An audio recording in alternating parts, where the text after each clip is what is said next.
Hello everyone, good morning. Welcome back to Churcha. So మీలో ఎవరైనా త్రిశంకు స్వర్గాన్ని చూసారా? త్రిశంకు స్వర్గం యొక్క అనుభవం ఉందా? సో ఫస్ట్ ఆఫ్ ఆల్ అసలు ఈ టాపిక్ నేను మీతో నా వ్యూస్ని షేర్ చేసుకునే ముందు let me give you little background about what is Trishanku Swargam. So మనకి లాంగ్ టైమ్ ఓల్డెన్ టైమ్స్లో మైథాలజీలో త్రిశంకు అని ఒక మహారాజు ఉండేవాడు. ఆయన what ever the reason he was ఒక మునుల శాపం వలన ఒక కురూపిగా చండాలుడుగా మారబట్టి ఆయనకి చావు లేకుండా దేహంతోనే స్వర్గంకి వెళ్ళిపోవాలి ఎందుకని ఒక కోరిక కలిగింది. సో శాపాలు వీటి వల్ల ఏంటంటే ఈవెందో తను ఒక కింగ్ అయినా సరే తన చుట్టూ ఉన్నటువంటి మంత్రులు అందరూ ఆయన్ని వదిలేసి దూరంగా పెడతాము. సో ఒక కింగ్గా ఉండి ఈ భూలోకంలో ఒక కింగ్గా ఉండి కూడా తను ఎటువంటి వీటిని అనుభవించలేకపోతున్నాను అని, కాబట్టి ఆ ముని శాపంలో నీకు స్వర్గ ప్రాప్తి కూడా ఉండదని ఉండబట్టి తనకి ఓకే నేను ఈ భూలోకంలో ఎలా ఉన్నా చనిపోయినా సరే నేను స్వర్గానికి వెళ్ళలేను, కాబట్టి నేను చనిపోకుండా అంటే హ్యూమన్ బాడీతోనే స్వర్గానికి వెళ్ళాలని ఒక మంచి స్ట్రాంగ్ కోరిక పుట్టి ఆయన విశ్వామిత్రుడిని పిలిచారండి. సో విశ్వామిత్రులు ఏం చేశారు, ఆయనకున్న మంచి పవర్స్తో శక్తితో ఓకే డోంట్ వరీ నేను నిన్ను స్వర్గానికి పంపిస్తాను అని చెప్పేసి విత్ ఆల్ హిస్ పవర్స్ ఈ made Trishanku the king త్రిశంకుని human బాడీతోనే స్వర్గానికి పంపించాడు. సో వెళ్ళిపోయాడు. వెళ్ళిన తర్వాత మరి స్వర్గాధిపతి ఇంద్రుడు అక్కడ కింగ్, కాబట్టి ఆ కింగ్ కూడా కొంచెం ఈగో హర్ట్ అయింది. ఈగో హర్ట్ అయ్యి ఇంద్రుడు అందరూ గాడ్స్ అక్కడ స్వర్గంలో ఉన్న వాళ్ళందరూ వెళ్ళిపోయి ఏంటిది ఇట్స్ వెరీ హాట్ టాపిక్ కదా, డీవియేషన్ కదా, ఇట్లా స్వర్గం యొక్క బైలాస్ అన్ని మీరు బ్రేక్ చేస్తున్నారు కాబట్టి ఇదిగో మెజారిటీగా వచ్చేసాం, మేము కూడా సంతకాలు చేసేస్తున్నాం, కాబట్టి హ్యూమన్ బాడీతో మిమ్మల్ని వచ్చిన ఈ త్రిశంకుని ఇమ్మీడియట్గా వెనక్కి పంపించాలని చెప్పేసి మన ఇంద్రాకి అందరూ కలిసి కోరుకున్నారు. సో ఇంద్రుడికి కూడా ఆబ్వియస్లీ కోపం వచ్చింది. How dare you are coming to my Kingdom without my permission, and తను కూడా అనలేదు కదా నేను చంపేస్తాను అనలేదు, ఎందుకంటే చస్తే మళ్ళీ వచ్చే ఛాన్స్ ఉంది కాబట్టి నిన్ను ఆటోమేటిక్గా తల కిందులుగా భూలోకానికి వెళ్ళమని చెప్పేసి వెనక్కి పంపించేశాడు. సో ఇమాజిన్ అక్కడెక్కడో స్వర్గం ఉందనుకోండి, భూలోకం కింద ఉందనుకోండి, కింద పైన అనుకుందాం ప్రస్తుతానికి. సో అలా తలకిందులుగా త్రిశంకు పడిపోతూ వస్తూ ఉన్నాడు అనమాట. వస్తూ స్వామి దగ్గరికి చెప్పాడు, ఏంది ఇది పరిస్థితి, నువ్వేం పంపించావు, అంత అప్రూవల్స్ ఉన్నాయన్నావు, వ్యాలిడ్ అన్నావు, యాజ్ పర్ బైలాస్ బెండ్ కూడా చేయొచ్చు అన్నావు, నేనేమో వెళ్ళిపోయానే, వెళ్తే ఆయన ఇలా కొట్టి పంపించాడు, ఏంటి మరి కింద ఉన్న విశ్వామిత్రుడు తక్కువడా, పెద్ద ముని అయ్యే, మంచి ఇన్ఫ్లుయెన్స్ ఉంది, పరిచయాలు ఉన్నాయి, పొలిటికల్లీ స్ట్రాంగ్, అంటే మల్టిపుల్ థింగ్స్తో కూడా యాక్సెస్ ఉండుంటుంది కదా మరి. సో పైన ఉన్న ఇంద్రుడు తక్కువవాడు కాదు, కింద ఉన్న విశ్వామిత్రుడు తక్కువవాడు, కాబట్టి విశ్వామిత్రుడు అన్నాడు, హే ఇదేంటి అసలు ఇదంతా తూచి, నేను నిన్ను పంపిస్తే ఇంద్రుడు నిన్ను పంపించడానికి అసలు ఇంద్రుడు ఎవరు, నేను ఇంకో ఇంద్రుడినే సృష్టిస్తా, ప్యారలల్ గెలాక్సీని, నక్షత్రాలని, ఆకాశాన్ని, ఇంకా కంప్లీట్ దేవతలని, దేవుళ్ళని, కొత్త వాళ్ళని కంప్లీట్గా సృష్టించి నేను ఆ స్వర్గంలో కూర్చోబెడతా అన్నాడు.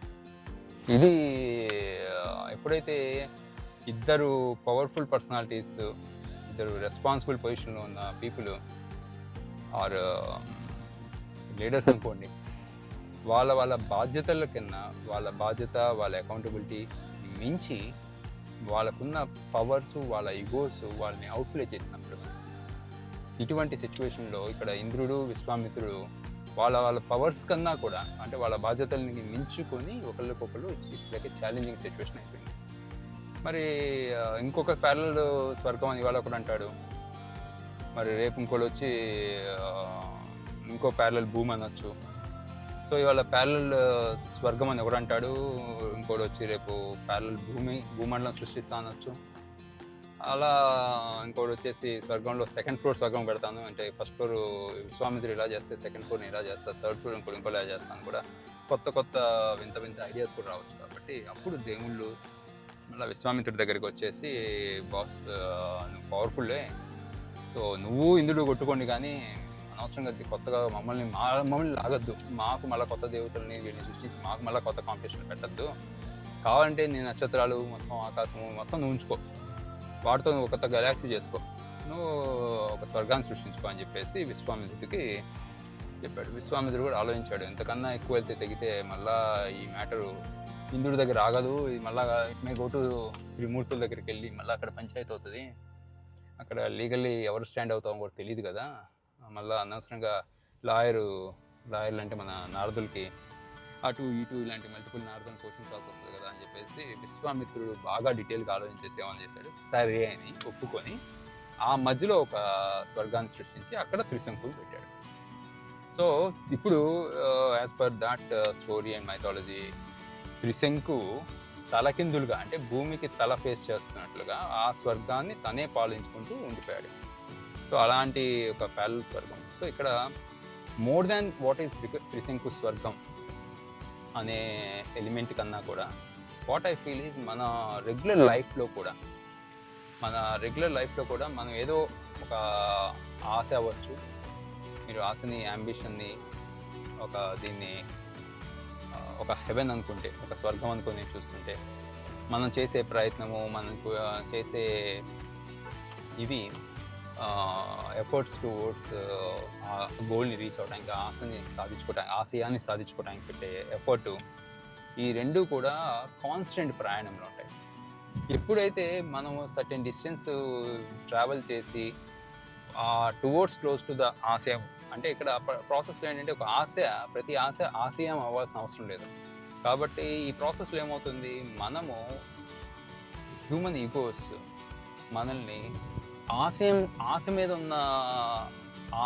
మీద ఉన్నటువంటి ప్రేమ ఆశయం యొక్క విలువని మర్చిపోయే విధంగా చేస్తుంది. అంటే ఈ ప్రాసెస్లో ఏమవుతుందంటే మనం ఎదుగుతుండడం వల్ల మనకి ధనాలు అంటే మనీ, సంఘంలో ఒక రకమైన గౌరవం రావచ్చు, మేబీ కొన్ని సిచ్యువేషన్స్ చూడాలంటే ఇవాళ wear all under trap of influence. అంటే ఒక రకంగా చెప్పాలంటే ఒక సోషల్ మీడియా చూసారనుకోండి, ఎన్ని లక్షల మంది నన్ను ఫాలో అవుతున్నారో ఆలోచించి ఒక ట్రాప్, లేదా జాబ్లో ఉన్న వాళ్ళు డిజిగ్నేషన్స్, ఓకే మేము వైస్ ప్రెసిడెంట్లు, జనరల్ మేనేజర్లు, సిఎక్స్ఓలని, సిఈఓలు అని చెప్పి ఒక డిజిగ్నేషన్ మీద ఉన్నటువంటి ఒక ట్రాప్, రాజకీయాల్లో ఉన్న వాళ్ళు అవ్వచ్చు, గవర్నమెంట్ ఎంప్లాయీస్లో కూడా అవ్వచ్చు. కానీ ఆ పదవి కానీ ఆ మోహం, ఆ పర్టికులర్ పదవి, ఆ స్టేట్ ఆఫ్ ఉంది అంటే ఆ స్టేట్ ఆఫ్ అనేది ఒక లైఫ్లో కొంత పీరియడే ఉంటుంది. Once it is passes through. ఇవాళ ఎంతమంది గవర్నమెంట్ ఎంప్లాయీస్ టాప్ పొజిషన్లో వర్క్ చేసి రిటైర్ అయిపోయి ఏ స్టేజ్లో ఉంటారు, ఎన్ని లార్జ్ కంపెనీస్ ఒక వైస్ ప్రెసిడెంట్లు, సిఈఓలు రిటైర్ అయిపోయి maybe their 60s and late 60s or 70sలో ఇలాంటి స్టేజ్లో ఉన్నారు. అంటే ఈ పర్టికులర్ పీరియడ్ ఆఫ్ టైంలో ఆ అహము, ego of human is making every one of us, every human బీయింగ్ని ఇంటర్నల్లీ మనల్ని మనం ఒక త్రిశంకు స్వర్గంలో బంధించుకుంటున్నాం. అంటే అది స్వర్గం అనుకుంటున్నాము. ఏది? మనకున్న డిజిగ్నేషన్స్, మనకున్న పరిచయాలు, పవర్స్, మనకున్నటువంటి ఆస్తి అవ్వచ్చు, ఇన్ఫ్లుయెన్స్ అవ్వచ్చు, ఏమైనా ఇవన్నీ ఇదే గ్రేటెస్ట్ అసెట్ అనుకుంటున్నాము. అనుకొని వాటికి బందీ అయ్యి అది స్వర్గంగా ఫీల్ అవుతూ, I feel that every human being is in a state of Trishanku Swargam. And I very strongly feel ego అనే ఆ ఎలిమెంట్ ఆఫ్ గాడ్ని, లేదా అహాన్ని జయించగలిగి మనం ముందుకు రాగలిగితే, అహాన్ని జయించి మనం నేల మీద నుంచుని ఒక మనస్తత్వానికి వస్తే, నేనే రైటు, నేను అనుకున్నదే right, what ever I feel that is right, that has to be the right అనుకునే ఒక మైండ్ సెట్ నుంచి బయటికి రాగలిగితే ఆ త్రిశంకు స్వర్గం నుంచి తొందరగా, అలాంటి బందీ నుంచి తొందరగా విముక్తి అవ్వగలుగుతాము. భూలోకంలో మనం ఉన్న ప్రతి చోటుని, ప్రతి కమ్యూనిటీని, ప్రతి ఇంటిని, ప్రతి పరిసరాన్ని ఒక స్వర్గంగా మర్చిపోగలుగుతాం. So I felt today sharing this when I got somehow in my daily routine of listening some audiobooks and some articles, I just got an attention of Tzimpu Swargam as a topic, and then I started applying this back to human life. Particularly I started thinking from my perspective, గతం అనేది నిన్నటితో సమాప్తం. Any point of time గతం అనేది సమాప్తం. అంటే మీరు చేసిన అచీవ్మెంట్స్, మనం అచీవ్ చేసే డిజిగ్నేషన్స్, ప్రమోషన్స్, బిజినెస్ ప్రాఫిట్స్ అవ్వచ్చు, ఏవైనా నిన్నటితో అది సమాధి. సమాప్తం ఈజ్ సమాధి. ఇవాళ కొత్తే, రేపు కొత్తే. ఈ ప్రయాణం నిన్నటి అనుభవాలతో ముందుకు సాగే విధంగా ఉండాలే కానీ ఆ అహం అనే ట్రాప్లో పడి ఒక త్రిశంకు స్వర్గంలో ఇరుక్కుపోయి ఉంటే అది స్వర్గం అనిపించేది టెంపరీ కానీ ఎందుకు అనిపించింది that's not the ultimate truth of the life అని. సో మీరేమంటారు? What you think about your views around Trishanku Swargam? Do you think మీరు అయినా మీ ఫ్రెండ్స్ అండ్ సర్కిల్స్ ఎక్కడైనా you see that people are trapped into that state of aham. So feel free to share your thoughts and thank you for listening to Churcha. Talk to you in my next Churcha episode.